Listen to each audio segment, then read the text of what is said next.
Hello बच्चों, मैं doctor Sunita Nandal कक्षा 12th के लिए पद्य भाग में कविता की व्याख्या लेकर आई हूँ। कविता है बादल राग, जिसके कवि हैं सूर्यकांत त्रिपाठी निराला। आइए रीडिंग लेते हैं। बार बार गर्जन वर्षण है मूसलाधार, हृदय थाम लेता संसार। सुन सुन घोर वज्र हुंकार, असनी पात से शापित उन्नत शत शत वीर। शत विक्षत हत अचल शरीर, गगन स्पर्शी स्पर्धाधीर। हंसते हैं छोटे छोटे पौधे लघु भार, शस्य श्यामल हिल हिल खिलखिल हाथ हिलाते तुझे बुलाते। विप्लव रव से छोटे ही हैं शोभा पाते। फिर देखते हैं।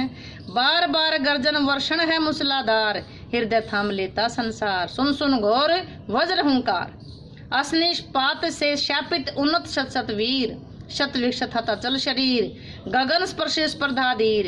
हंसते हैं छोटे पौधे लघुमार, बार भी कह सकते लघुमार भी। शस्य अपार हिल हिल खिलखिल हाथ हिलाते तुझे बुलाते। विप्लव रव से छोटे ही हैं शोभा पाते।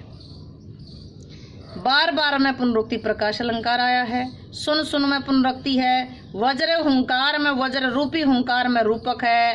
अशनिपात से शापित उन्नत शत शत में पुनरुक्ति है। शत विक्षत अनुप्रास है। हिल हिल खिल खिल में पुनरुक्ति प्रकाश अलंकार आया है। संसार, हुंकार, वीर, शरीर, धीर, भार, अपार, यहाँ पर स्वर मैत्री अलंकार आया है। तो आइए इसकी व्याख्या करते हैं। बार बार गर्जन, हे बादल तुम्हारी बात तुम्हारे बार बार गरजने से। वर्षण है मूसलाधार, मूसलाधार वर्षा करने से।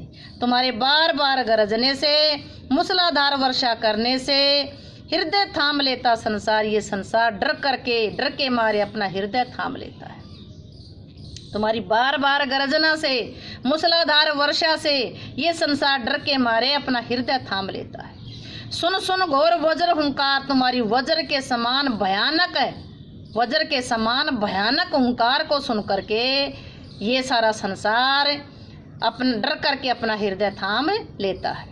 तुम्हारी बार बार गर्जना करने से, मूसलाधार वर्षा करने से, तुम्हारी वज्र के समान भयंकर हुंकार को सुन सुन करके ये संसार डर करके अपना हृदय डर के मारे अपना हृदय थाम लेता है। अशनिपात से शापित, बिजली गिरने से, तुम्हारे वज्रपात करने से। तुम्हारे वज्रपात शापित होता है शाप से ग्रस्त। तुम्हारे वज्रपात करने से उन्नति के शिखर पर पहुंचे शत शत सैकड़ों वीर योद्धा। वे योद्धा जो उन्नति के शिखर पर पहुंचे हुए हैं, और तुमने उन पर बिजली गिरा दी। और तुम्हारे बिजली गिरने से, वज्रपात करने से ये सैकड़ों योद्धा कौन से हैं? जो पूंजीपति हैं, जो बड़ी बड़ी बिल्डिंग खड़ी कर रहे हैं, जो उन्नति के शिखर पर पहुंचे हुए हैं। वे योद्धा शत विक्षत हाथ घायल होकर के, यानी कि शत विक्षत होकर के, घायल होकर के, हत मरे हुए के समान, हत मरे हुए के समान, अचल शरीर, अचल तो पर्वत के समान स्थिर शरीर वाले वे सैकड़ों योद्धा जो उन्नति के शिखर पर पहुंचे हुए हैं, तुम्हारे वज्रपात से घायल होकर के मरे हुए के समान, जो जिनका पर्वत जैसा अचल शरीर है, वो मरे हुए के समान, घायल होकर के मरे हुए के समान हो जाते हैं। अर्थात वो धूल में मिल जाते हैं, वो पराजित हो जाते हैं। गगन स्पर्शी, जो आकाश को छूने की होड़ में लगे हुए थे। स्पर्धा का मतलब होड़, मुकाबला।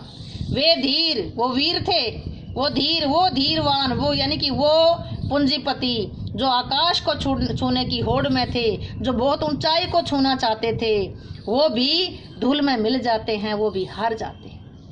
हंसते हैं छोटे पौधे लघु भार, जो छोटे छोटे पौधे हैं, मतलब जो जितने ऊंचे होते हैं उतने विनाश के शिकार बनते हैं। लेकिन यहाँ बादलों की विनाश लीला में जो छोटे छोटे पौधे हैं लघु भार, जिनका बोझ कम है, जिनका भार कम है। शस्य अपार, जो हरे भरे हैं। अपार का मतलब बहुत अधिक, शस्य का मतलब हरियाली। जो छोटे छोटे पौधे हैं, जो लोग, जो यानी कि बादल की विनाश लीला में छोटे छोटे पौधे हंसते हैं, यानी कि हंसते हैं, मुस्कुराते हैं, हाथ हिला करके वो तुम्हें बुला रहे हैं, तुम्हें निमंत्रण देते हैं। वो हाथ हिला करके तुम्हें बुला रहे हैं। विप्लव रव से छोटे ही हैं शोभा पाते, क्योंकि बादल की क्रांति से छोटे ही खुश होते हैं। बादल की क्रांति आने से छोटे ही खुश होते हैं, क्योंकि क्रांति का लाभ केवल छोटे गरीब लोगों को ही मिलता है। जब भी कोई क्रांति होती है तो गरीब वर्ग खुश होता है। तुम उन्हें क्या कहता है, छोटे पौधे गरीब वर्ग का प्रतीक माने हैं कि वो तुम्हें वो यानी कि हरे भरे वो जो पौधे हैं वो हिल हिल करके खिलखिला करके हाथ हिलाते हुए तुम्हें निमंत्रण दे रहे हैं, तुम्हें यानी कि बुला रहे हैं कि हे बादल आओ और अपनी क्रांति से हमें नया जीवन प्रदान कर दो। वो छोटे पौधे जो हरे भरे हैं, जिनमें अपार हरियाली है, वो हिल हिल करके खिल खिल करके हाथ हिलाते हुए तुम्हें पुकार रहे हैं, तुम्हें बुला रहे हैं, तुम्हें निमंत्रण दे रहे हैं कि हे क्रांति के बादल, तुम्हारी बादल की क्रांति से हमेशा छोटे ही शोभा पाते हैं, गरीब वर्ग को ही सुख मिलता है, गरीब वर्ग ही खुश होता है। वो तुम्हें बुला रहे हैं कि बादल आओ और अपनी क्रांति से हमें खुश कर दो, अर्थात हे बादल आओ और तुम बारिश कर दो, यानी कि हे बादल, क्रांति के विनाश से हमेशा छोटे और गरीब लोगों का ही भला होता है, वे ही शोभा पाते। यह पूरे पद में मानवीकरण अलंकार है। विप्लव, बादल को विप्लव के वीर की संज्ञा दी गई है, बादल को क्रांति के वीर की शोभा दी गई है।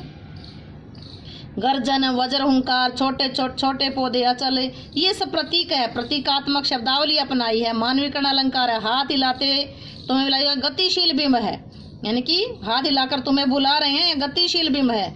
यहाँ शुद्ध साहित्यिक संस्कृत निष्ठ खड़ी बोली है। वीर रस ओज गुण दृश्य बिंब है, मुक्त छंद है और लक्षणा शब्द शक्ति है। उम्मीद है कि व्याख्या आपको अच्छे से समझ आई होगी। व्याख्या समझ आई हो तो वीडियो को लाइक करें, शेयर करें, चैनल को सब्सक्राइब करना ना भूलें।